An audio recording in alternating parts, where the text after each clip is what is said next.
呢一個嘅玩具就係彩虹彈弓啦。咁呢一個玩具咧就係非常有香港人嘅童年嘅。咁我哋今日跑完18區咧終於揾到一間係買到呢隻最好睇嘅顏色啦。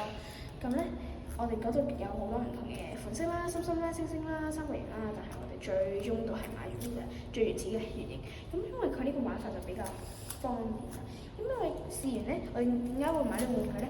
就因為咧，我哋喺網上 IG 啦，見到外國人咧，就喺度攞住呢個嘢喺度放喺個樓梯嗰度，係咁樣 flip，不停咁樣 flip，就係咁樣。咁所以我哋今日都想試一次，但係試完因為我哋個後樓梯壞咗，所以我哋用唔到，而家要維修。咁所以我哋就攞咗呢個 scooters 去代替，好就係咁玩嘅。不停咁 flip 落嚟，就係咁樣。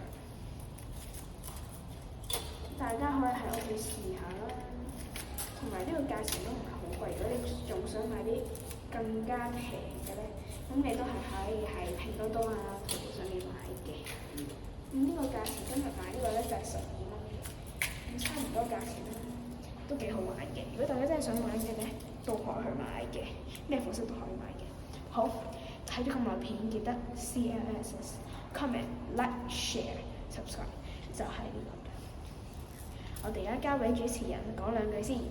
Hello， 大家好，我就係 K-pop 偏心魔本人。咁今日咧，我哋好高興邀請到一位嘉賓，就係為我哋示範呢個玩具點樣玩啦。咁我哋而家可唔可以俾熱烈嘅掌聲呢位嘉賓啊？